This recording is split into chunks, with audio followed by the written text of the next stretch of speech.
Just a few more cleanup items. I think we adequately communicated hydrostatic pressure, osmotic pressure, capillary versus interstitial spaces. So I'm not too worried about those at this point. Let me know if you have any questions. There's that albumin. That's kind of why I was drawing it that way. It has that sort of protein shape. That's all we got there. So net filtration pressure means that all of these forces are going to act together. Again, anytime you see the word net, sometimes you'll see this as a sort of economic term. Net means, you know, I made $3,000 and I spent $1,800 of it just on taxes. I don't know, I'm making up numbers here, and that's not hopefully how much I'm spending on taxes. And so I netted whatever 3,000 minus 1,800 is, right? That is your net. It's the amount left over after a big chunk was taken out. So if we take hydrostatic pressure and osmotic pressure and we put them together, and one of them's going out, one of them's going in, so they work opposite each other, then we get net filtration pressure. So we had the net movement was out on the arterial end and the net movement was in on the venous end, and we can combine all of those on the arterial and venous end, and we already came to the conclusion that we lose a little bit more fluid than we get back, which is how we segue into lymphatics next week after our next exam. So overall, more leaves than is returned. And there's their portrayal of that lymphatic system taking up a little bit there at the end. Okay, so circulatory shock means that you have inadequate blood flow. Your tissues need a certain amount and you can't get that blood there for some reason. So shock is not one thing. Shock is three broad categories that actually constitute a whole bunch more subcategories beyond that. But overall, you've got your three major categories for shock. Hypovolemic, what's that word mean? Your volume is low. So low volume shock means that you have inadequate quantity of blood, probably from blood loss, like a stab wound would be a really good source for that. Vascular shock means that everything has vasodilated. And one thing you're going to learn in patho is that when you vasodilate, that means fluid is going to leave your blood vessels more easily. And that means that that fluid is in your interstitium, not in your cardiovascular system. And that means that even though you have that volume of fluid overall in your body, it's not in your cardiovascular system, so it can't be delivered to tissues adequately. And then cardiogenic shock means your heart can't pump things forward. The poster boy for this one is going to be a heart attack. Myocardial infarction is going to cause damage to that heart wall and make it harder for your heart to move things forward. But there are going to be a number of different things that are going to prevent your heart from moving blood forward.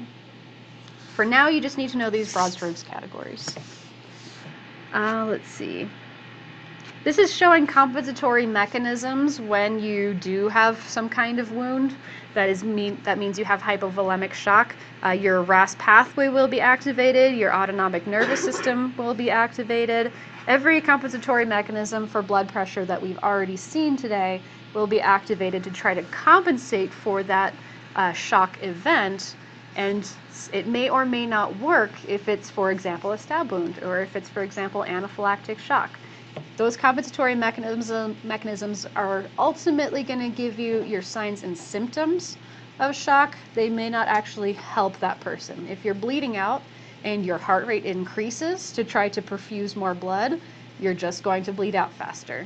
If you're in anaphylactic shock and you have widespread vasodilation, it doesn't matter how much your heart is pumping, you're still just pumping more fluid out into your interstitium.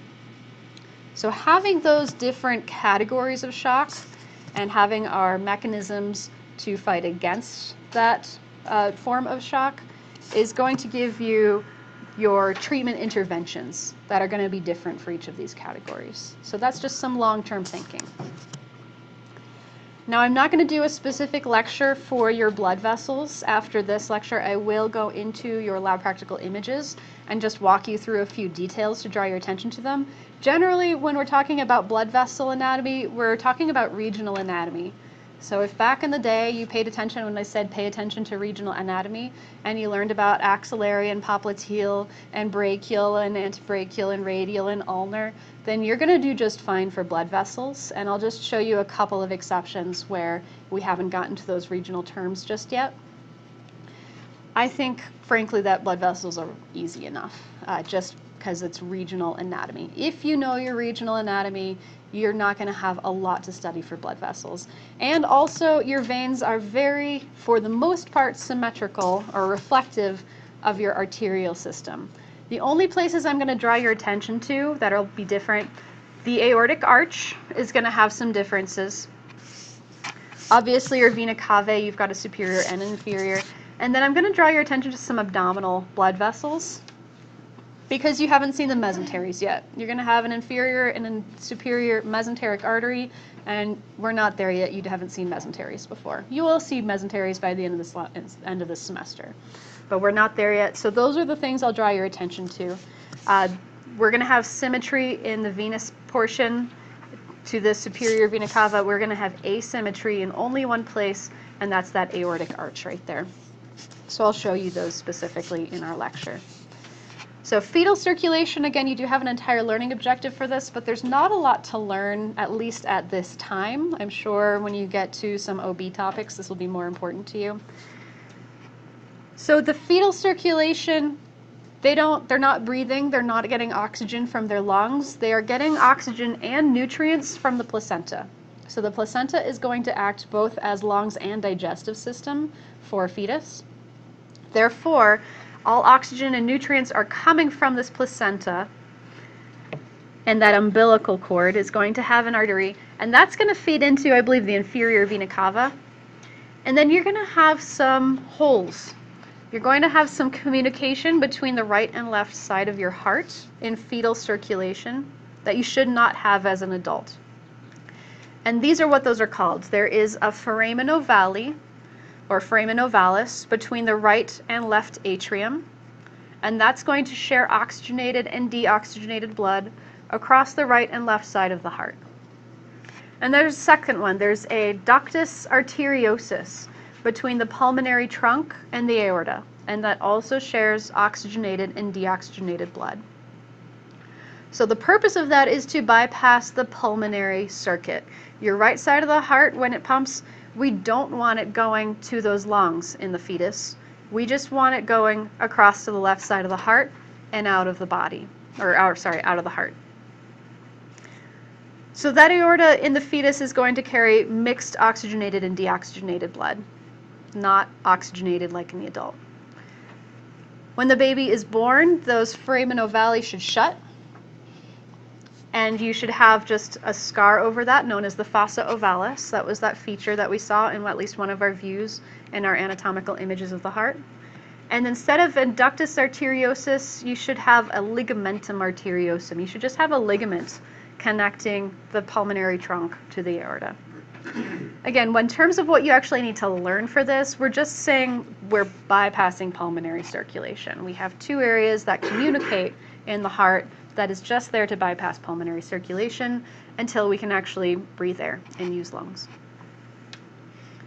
How long does it take after the baby's born for it to close? That's a really good question. How long does it take for these holes to close? For the foramen ovale, it should be instantaneous.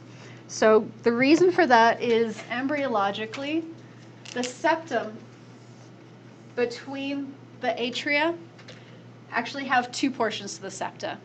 And that hole is going to be on here on one of them and down here on another one of them. So usually there's no pressure in the left atrium, right? You don't have that return blood flow from the lungs, so the pressure here should be low. But after the baby is born and it takes its first breath, and for the first time that heart should send it to the lungs, and then the first time this left atrium receives blood from the lungs, it fills up, and that pressure smacks these two septa together. And since these are not aligned with each other, that means it's automatically closed. And then it just has to scar over and heal for a couple days. Cool, right? Isn't that awesome? Yes. Is that how, like, ventricular septal defects or any kind of septal defects happen? It doesn't when it's supposed to? It doesn't when it's supposed to. So that's the atrial septal defect, is when these are two aligned. That's all that has to happen for an atrial septal defect. A ventricular septal defect, that actually comes from a different type of tissue entirely called neural crest cells. A lot of midline structures come from those cells. So that's going to be a failure of those cells to completely create that septa.